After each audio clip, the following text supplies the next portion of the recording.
Bismillahirrahmanirrahim. Assalamualaikum warahmatullahi wabarakatuh. Alhamdulillahilladzi arsala rasulahu bil huda wa dinil haqq liyudhhirahu 'alad dini kullihi wa kafa billahi syahida.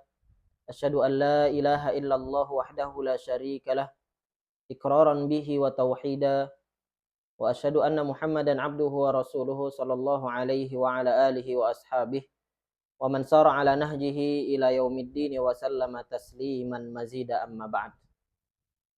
Allahumma 'allimna ma yanfa'una wanfa'na bima 'allamtana wa zidna 'ilman wa fahma. Allahumma inna nas'aluka 'ilman nafi'an wa rizqan thayyiban wa 'amalan mutaqabbala. Alhamdulillah, kita bersyukur kepada Allah Subhanahu wa taala atas berbagai nikmat yang masih diberikan oleh Allah Subhanahu wa taala. Sampai detik ini kita diizinkan oleh Allah Subhanahu wa taala untuk menikmati berbagai nikmat.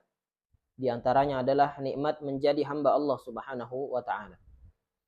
Salawat dan salam tak lupa kita ucapkan untuk Nabi kita Nabi Muhammad sallallahu alaihi wasallam, dan kita berharap semoga Allah Subhanahu wa taala memberikan syafaatnya melalui Nabi kita Muhammad sallallahu alaihi wasallam.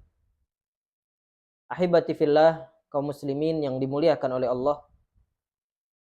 Alhamdulillah, insyaallah pada kesempatan kali ini akan kembali kita lanjutkan pembahasan, menyambung pembahasan yang sebelumnya, yaitu pembahasan dari kitab Syarah Al-Usul As-Salasah yang ditulis oleh Asy-Syaikh Muhammad bin Shalih Al-Utsaimin rahimahullahu taala rahmatan wasi'atan.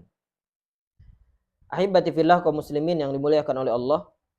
Pada pertemuan yang sebelumnya kita sudah selesai membahas tentang 4 perkara yang wajib diketahui oleh kita selaku umat muslim. Yang pertama adalah ilmu. Yang mana ilmu ini mencakup tentang ma'rifatullah, mengenal Allah Subhanahu wa taala. Kemudian ma'rifatu nabihi, mengenal nabinya. Dan yang ketiga ma'rifatu dinil islami bil adillah, mengenal agama Islam beserta dalil-dalilnya. Kemudian perkara yang kedua adalah al-amalu bih. Setelah seseorang berilmu, maka tuntutan yang berikutnya adalah mengamalkan ilmu yang dimiliki. Kemudian yang berikutnya yang ketiga, ad-da'watu ilaih. Setelah berilmu, kemudian mengamalkan ilmunya, yang berikutnya mendakwahkan apa yang telah ia miliki dan apa yang telah ia amalkan. Kemudian yang keempat, as-sabru 'alal adzafi. Bersabar di atas ilmu, bersabar di atas amal, dan juga bersabar ketika mendakwahkannya. Makanya Syekh Muhammad bin Shalih Al-Utsaimin juga menjelaskan bahwasanya sabar terbagi menjadi 3. Yang mana ini sudah kita sampaikan juga pada pertemuan yang sebelumnya, yaitu sabar di atas ketaatan kepada Allah Subhanahu wa taala. Kemudian yang kedua, bersabar dari kemaksiatan kepada Allah Subhanahu wa taala, menahan diri agar tidak melakukan kemaksiatan ataupun melakukan hal-hal yang dilarang oleh Allah Subhanahu wa taala. Kemudian yang ketiga, bersabar terhadap takdir buruk yang diberikan oleh Allah Subhanahu wa taala, yang telah ditetapkan oleh Allah Subhanahu wa taala. Baik, ahibati fillah, kaum muslimin yang dimuliakan oleh Allah. Insyaallah pada kesempatan kali ini kita akan kembali melanjutkan pembahasan yang sebelumnya, yang mana pembahasan yang sebelumnya kita sampai pada poin bahwasannya harus berilmu terlebih dahulu sebelum berucap ataupun beramal. Ya, karena ilmu itu sangat penting. Ilmu itu menjadi landasan.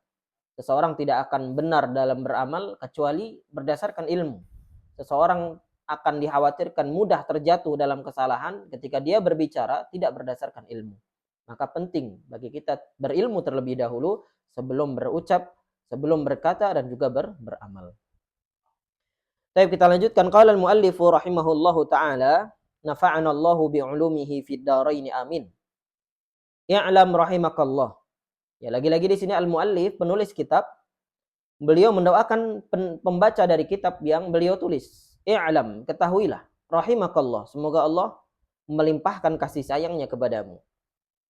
Annahu yajibu ala kulli muslimin wa muslimatin ta'allumu salasi hadhil masail wal 'amalu bihinna. Kemudian di sini beliau menyebutkan, setelah beliau mengatakan i'lam, ketahuilah, biasanya beliau akan menyebutkan perkara yang penting. Beliau menyebutkan annahu yajibu ala kulli muslimin wa muslimatin, wajib bagi setiap muslim dan muslimah. Kita yang merasa bahwasanya kita seorang muslim ataupun muslimah, maka wajib mengetahui perkara ini. Ta'allumu salasi hadhil masail. Ya, mempelajari 3 perkara. Wal amalu bihinna, dan mengamalkannya. Ya, mempelajari, mengetahui 3 perkara ini dan mengamalkan 3 perkara ini. Apa saja 3 perkara tersebut? Al-ula, annallaha khalaqana wa razaqana wa lam yatrukna hamalan. Ya, perkara yang pertama adalah pengetahuan kita, keyakinan kita bahwasannya Allah Subhanahu wa taala yang menciptakan kita semua. Wa razaqana, dan juga Allah Subhanahu wa taala yang memberikan rizki kepada kita semua, tidak terkecuali, semuanya diberikan rizki oleh Allah Subhanahu wa taala. Wa lam yatrukna hamala, dan Allah Subhanahu wa taala tidak membiarkan kita begitu saja. Allah tidak menyia-nyiakan kita setelah kita diciptakan oleh Allah Subhanahu wa taala. Tapi kita lihat bagaimana penjelasan dari Syekh Muhammad bin Shalih Al-Utsaimin rahimahullahu taala rahmatan wasi'atan. Beliau sebutkan di sini dalil-dalil bahwasannya Allah Subhanahu wa taala menciptakan kita. Kita harus tahu ilmunya, kita harus tahu dalilnya sehingga kita yakin bahwasannya Allah lah yang menciptakan kita. Karena ada sebagian orang-orang yang tidak beriman, ya mereka tidak meyakini bahwasanya mereka adalah ciptaan Allah. Ya, maka di sini kita harus tahu sebagai muslim, sebagai mukmin, kita harus sadar dan paham betul bahwasanya kita ini adalah makhluk yang diciptakan oleh Allah Subhanahu wa taala. Di antara dalilnya, Allah Subhanahu wa taala sendiri yang menyebutkan di dalam surat Adz-Dzariyat ayat 56 ketika Allah sebutkan wa ma khalaqtul jinna wal insa illa liya'budun. Dan tidaklah aku ciptakan jin dan manusia. Ini sebagai dalil yang sharih, dalil yang jelas bahwasannya Allah lah yang menciptakan manusia dan juga menciptakan jin. Kenapa Allah Subhanahu wa taala menciptakan manusia dan jin? Tujuannya illa liya'budun. Ya, kecuali agar mereka hanya beribadah kepadaku saja. Sebagian ulama mengatakan makna ya'buduni di sini adalah yuwahhiduni, agar mereka mentauhidkanku, agar mereka mengkhususkan ibadahnya hanya untuk diriku saja, bukan untuk yang lainnya. Maka ini salah satu dalil yang menyebutkan bahwasanya Allah Subhanahu wa taala yang menciptakan manusia, yang menciptakan kita semua, dan masih banyak dalil-dalil yang lainnya. Kemudian yang berikutnya, kita juga harus meyakini bahwasanya Allah Subhanahu wa taala yang memberikan rizki kepada kita, bukan hanya menciptakan saja, tapi kemudian Allah Subhanahu wa taala yang menanggung rizki kita. Semuanya telah ditanggung oleh Allah Subhanahu wa taala, telah ditentukan kadarnya. Dalam sebuah hadis Rasul sallallahu alaihi wasallam menyebutkan lan tamuta nafsun hatta tastakmila rizqaha. Tidak akan mati seseorang, tidak akan diwafatkan oleh Allah, tidak akan dicabut nyawanya sampai seluruh jatah rizkinya, seluruh kadar rizki yang telah diberikan kepadanya. Maka jangan pernah khawatir besok kita makan apa, jangan pernah khawatir besok kita bagaimana. Tapi takdir Allah Subhanahu wa taala telah menentukan berapa kadar rizki bagi kita. Allah Subhanahu wa taala telah tentukan ketika kadar rizki kita sudah habis, maka sudah habis waktunya. Tentu Allah Subhanahu wa taala akan mencabut nyawa kita. Kita lihat sebagaimana sebagian orang yang sakit, ya, lama dia sakit di rumah sakit. Ya, bahkan sebagian sudah tidak mampu lagi untuk memakan makanan. Dia hanya mampu diinfus saja, dari nutrisinya dari infus, atau bahkan sebagian hanya minum saja, tidak makan berhari-hari. Sampai akhirnya dia wafat. Nah, di sini menunjukkan bahwasannya dia masih memiliki rizki dari Allah Subhanahu wa taala berupa air untuk beberapa hari. Padahal secara logika itu sudah tidak bermanfaat lagi untuknya. Kalau memang hanya air saja dan ujung-ujungnya mati, kenapa tidak wafat pada waktu yang dia sudah tidak bisa makan makanan lagi? Tapi ternyata Allah Subhanahu wa taala masih memberikan rizki berupa air saja sampai kemudian di akhirnya meninggal dunia. Begitu juga dengan kita semua, kadar rizkinya telah ditentukan oleh Allah Subhanahu wa taala. Maka jangan sampai kekhawatiran kita membuat kita melemah dalam beriman kepada Allah Subhanahu wa taala, membuat tawakal kita lemah kepada Allah Subhanahu wa taala. Ahibati fillah kaum muslimin yang dimuliakan oleh Allah. Kemudian di sini Asy-Syaikh rahimahullahu taala menyebutkan beberapa dalil dari Al-Qur'an. Dalil yang pertama yang beliau sebutkan adalah surat Adz-Dzariyat ayat 58. Allah Subhanahu wa taala menyebutkan innallaha huwar razzaqu dzul quwwatil matin. Sesungguhnya Allah Subhanahu wa taala dialah zat yang maha memberikan rizki. Allah Subhanahu wa taala zat yang maha memberikan rizki. Ini sudah jelas, hanya Allah yang mampu memberikan rizki kepada kita makhluknya.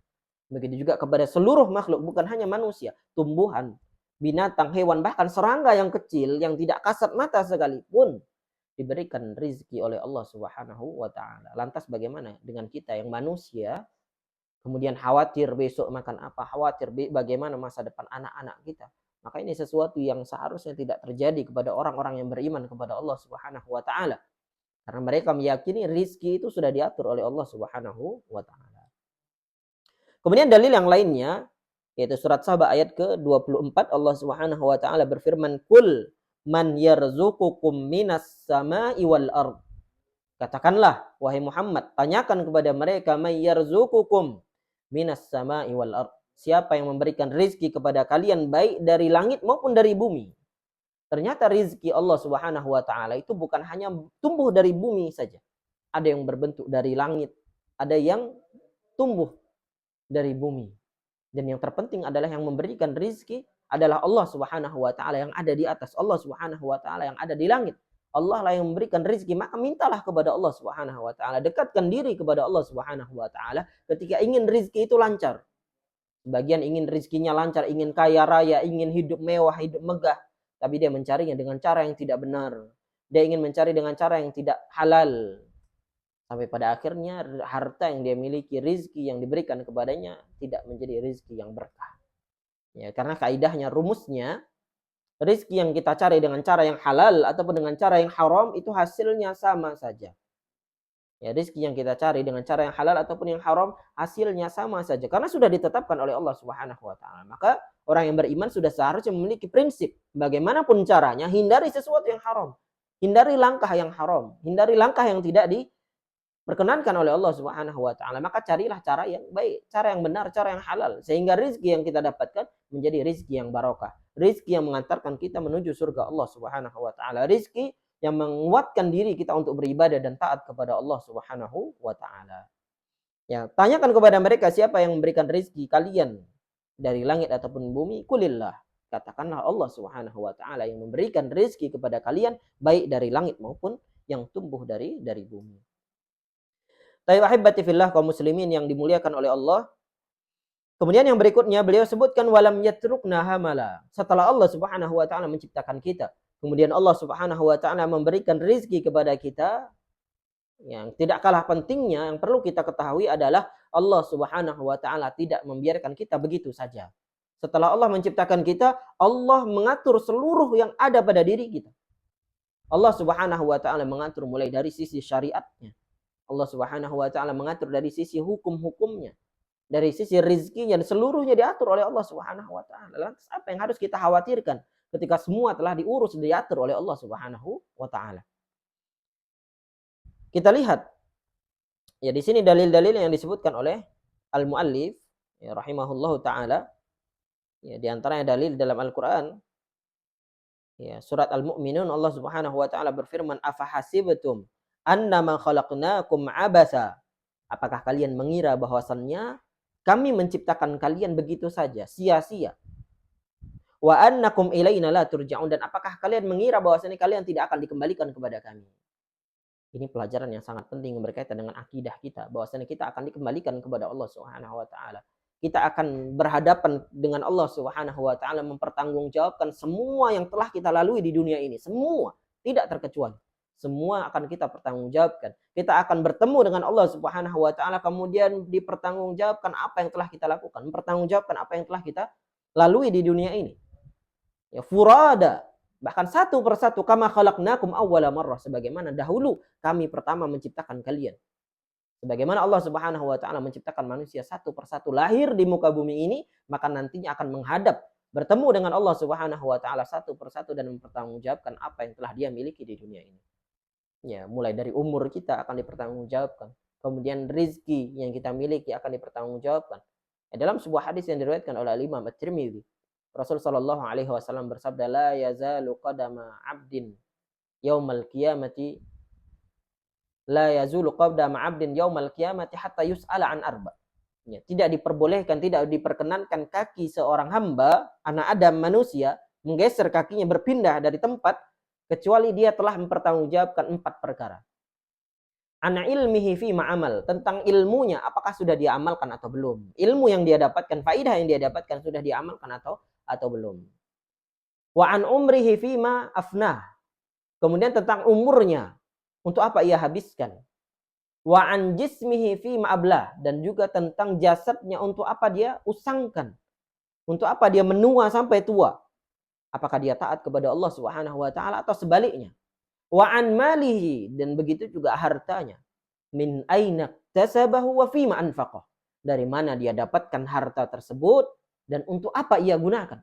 Jadi bukan hanya dari mana dia dapatkan, tapi pertanggungjawabannya juga untuk apa ia dermakan, untuk apa ia keluarkan hartanya.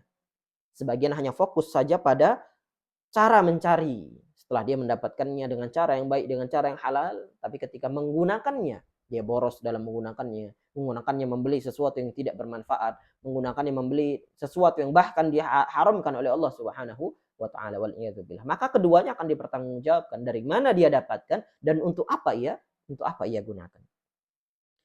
Tayyib ahibati fillah kaum muslimin yang dimuliakan oleh Allah. Kemudian dalil yang berikutnya yang beliau sebutkan di sini adalah dalilul aqli. Dalil berdasarkan dengan akal.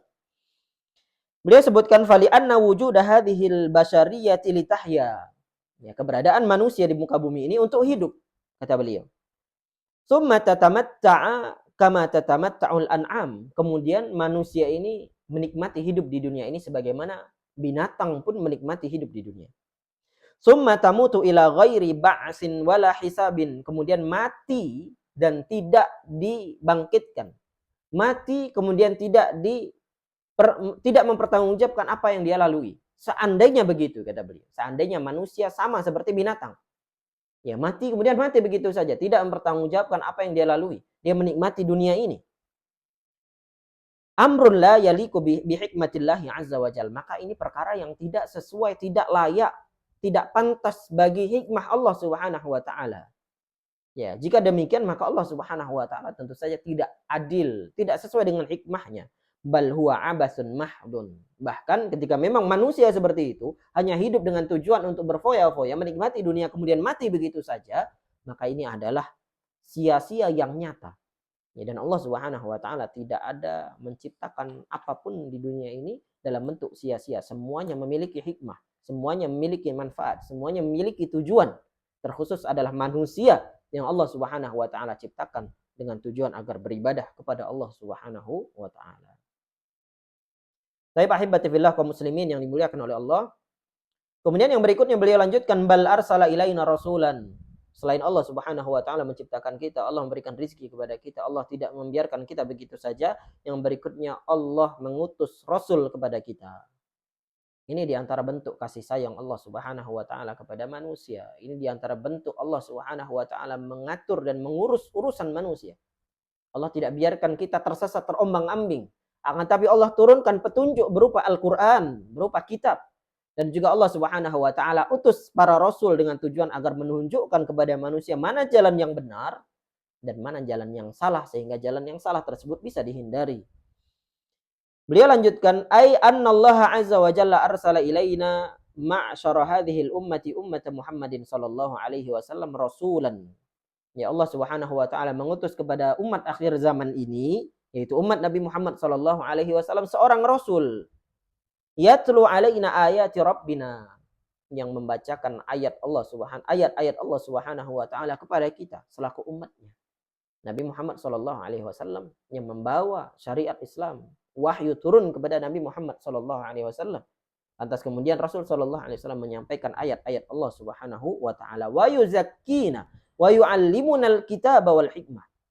Dan kemudian tidak berhenti sampai di situ. Rasul sallallahu alaihi wasallam memberikan petunjuk kepada kita, menyampaikan hidayah.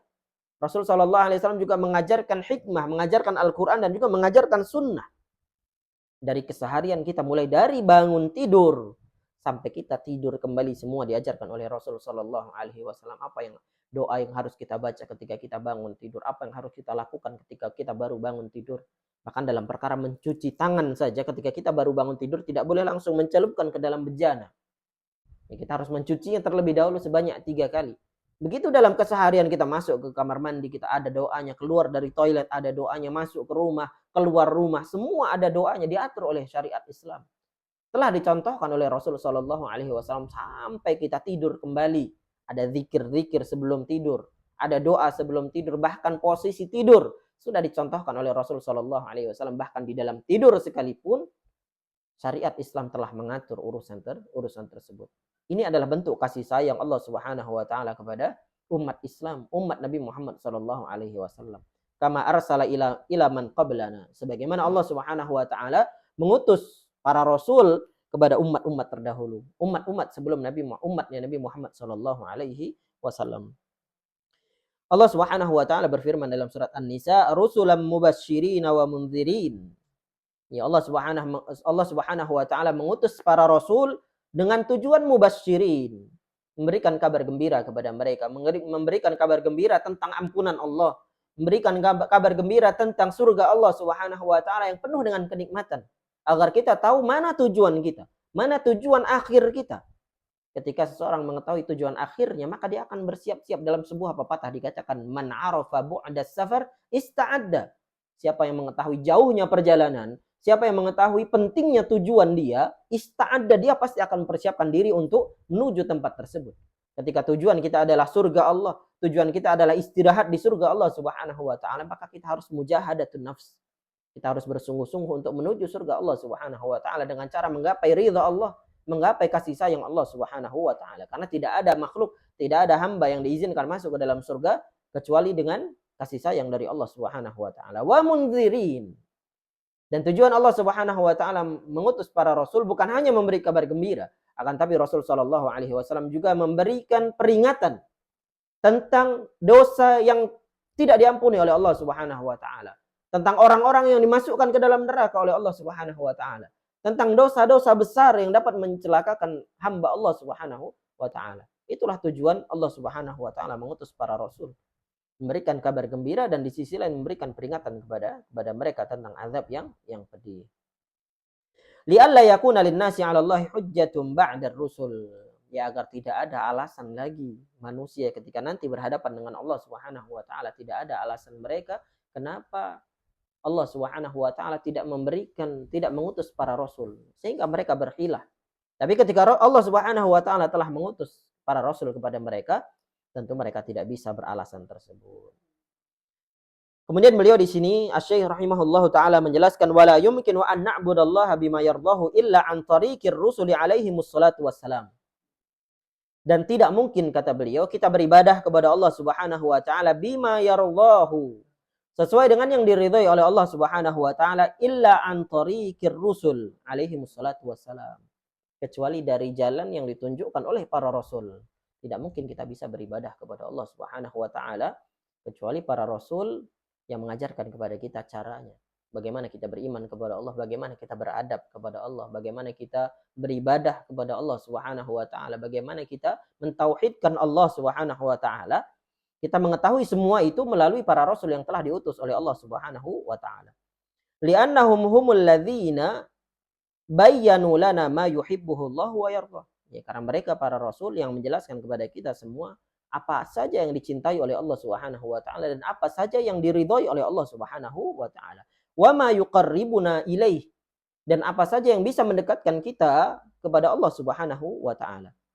Wa bidzalika kana min hikmatillahi an arsala ilal khalqi rusulan mubasysyirin wa mundzirin. Dan inilah di antara hikmah Allah Subhanahu wa taala. Allah Subhanahu wa taala mengutus para rasul dengan tujuan untuk memberikan kabar gembira tentang nikmat surga, tentang ampunan Allah Subhanahu wa taala, dan mundzirin.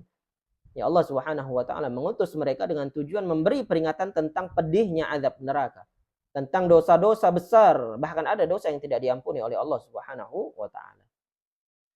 Taib ahibati fillah, kaum muslimin yang dimuliakan oleh Allah. Kemudian yang berikutnya beliau lanjutkan faman ata'ahu dakhalal jannata wa man 'asahu dakhalan nar. Ya, siapa yang mentaati nabi yang diutus oleh Allah Subhanahu wa taala, maka dia berhak masuk ke dalam surga Allah. Dan inilah tujuan akhir manusia. Mereka ingin istirahat di surga Allah Subhanahu wa taala. Wa man 'asahu dakhalan nar. Ya, dan siapa yang membangkang, tidak mau taat tidak mau mengikuti Rasul yang diutus oleh Allah Subhanahu wa taala, dakhalan nar, ujungnya adalah neraka. Allah Subhanahu wa taala berfirman, wa atiullaha war rasula la'allakum turhamun. Ya, taatilah Allah dan taatilah Rasul, la'allakum turhamun. Ya, semoga kalian mendapatkan kasih sayang dari Allah Subhanahu wa taala. Kemudian di ayat yang lain Allah Subhanahu wa taala berfirman, wa may yuti'illaha wa rasulahu faqad faza fawzan 'azima. Ya, siapa yang mentaati Allah dan Rasulnya, faqad faza fawzan 'azima, sungguh dia mendapatkan kemenangan yang besar. Ini janji-janji Allah Subhanahu wa taala yang disebutkan di dalam Al-Qur'an, dan perlu kita ingat bersama. Sesuatu yang sudah kita ketahui bersama bahwasanya janji Allah di dalam Al-Qur'an itu pasti nyata. Janji Allah Subhanahu wa taala di dalam Al-Qur'an itu layak untuk kita perjuangkan. Berbeda dengan janji makhluk. Kadang sebagian manusia berjanji kepada kita kemudian ingkar janji. Di pagi harinya berjanji, di sore harinya lupa. Berbeda dengan janji Allah dan janji Rasulnya. Ketika Allah berjanji, Rasul berjanji, maka kejar janji tersebut. Jangan berhenti mengejar janji Allah Subhanahu wa taala, karena janji Allah pasti nyata dan Allah Subhanahu wa taala tidak pernah ingkar janji. Kemudian beliau menyebutkan hadis yang diriwayatkan oleh Al-Imam Al-Bukhari. Ya, Rasul sallallahu alaihi wasallam bersabda, "Kullu ummati yadkhulunal jannata illa man aba." Seluruh umatku, kata beliau, yadkhulunal jannah, seluruh umatku masuk surga. Ini pada dasarnya seluruh umat Nabi Muhammad sallallahu alaihi wasallam masuk surga, illa man aba, kecuali orang-orang yang enggan, orang-orang yang tidak mau masuk ke dalam surga Allah Subhanahu wa taala. Ternyata ada orang-orang yang tidak mau masuk ke dalam surga Allah Subhanahu wa taala. Kalau kita pikir sekilas betapa bodohnya manusia seperti ini, tidak mau masuk ke dalam surga Allah Subhanahu wa taala. Dan itu juga yang menjadi pertanyaan para sahabat kala itu. Mereka bertanya kepada Rasulullah, "Mayya ya Rasulullah, siapa yang enggak mau masuk surga ya Rasulullah? Ya, apakah ada manusia yang tidak mau masuk surga?" Maka Rasulullah sallallahu alaihi wasallam menjawab, "Man ata'ani dakhalal jannah." Siapa yang taat kepadaku, maka dia masuk ke dalam surga. Wa man 'asani dakhalan nar. Siapa yang tidak taat kepadaku, siapa yang durhaka kepadaku, dakhalan nar, maka dia adalah orang-orang yang enggan masuk surga dan mereka masuk ke dalam neraka Allah Subhanahu wa taala. Baik, ahibati fillah, kaum muslimin yang dimuliakan oleh Allah. Kemudian beliau melanjutkan tentang dalilnya, wad dalilu qauluhu ta'ala, dalilnya adalah firman Allah Subhanahu wa ta'ala, "Inna arsalna ilaikum rasulan syahidan 'alaikum kama arsalna ila fir'auna rasulan." Ya, sesungguhnya kami telah mengutus seorang rasul kepada kalian, syahidan 'alaikum, sebagai saksi atas kalian. Yang menjadi bukti nantinya di hadapan Allah Subhanahu wa taala bahwasanya sudah ada petunjuk yang sampai kepada kita. Maka ketika kita tidak menjemput petunjuk tersebut, tidak menerima hidayah yang sampai kepada kita, ini menandakan keburukan. Nantinya kita akan berhadapan di hadapan Allah Subhanahu wa taala dengan kondisi yang tidak mudah. Karena Rasul telah menyampaikan hidayah, menyampaikan petunjuk kepada kita, dan itu telah sampai kepada kita. Kama arsalna ila fir'auna rasulan, sebagaimana Allah telah mengutus seorang utusan, seorang rasul kepada Fir'aun. Kita semua tahu bagaimana kisah Fir'aun yang menolak utusan Allah Subhanahu wa taala dan berakhir tragis, berakhir menyedihkan, berakhir dengan azab Allah Subhanahu wa taala, bahkan diabadikan di dalam Al-Qur'an tentang sombongnya Fir'aun dan berakhir dengan akhir yang hina. Fa'asa fir'aunur rasula fa'akhadnahu akhdan wabila. Maka Fir'aun ketika diutus oleh Allah Subhanahu wa taala seorang rasul kepadanya, dia ingkar, dia tidak mau taat, dia tidak mau mengikuti rasul tersebut.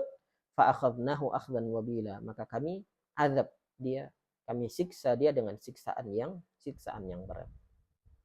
Baik, kaum muslimin yang dimuliakan oleh Allah, ahibati fillah, mungkin sampai di sini pembahasan kita pada kesempatan kali ini. Ya, insya Allah kita lanjutkan pada kesempatan berikutnya. Semoga yang kita pelajari pada kesempatan kali ini menjadi manfaat dan juga diberkahi oleh Allah Subhanahu wa taala, dan semoga Allah Subhanahu wa taala menjadikan kita hamba-hamba yang diselamatkan bukan hanya di dunia, akan tapi juga diselamatkan oleh Allah Subhanahu wa taala di akhirat nantinya. Wassallallahu ala nabiyyina Muhammadin, subhanakallahumma wa bihamdik, asyhadu an la ilaha illa anta, astaghfiruka wa atubu ilaik. Assalamualaikum warahmatullahi wabarakatuh.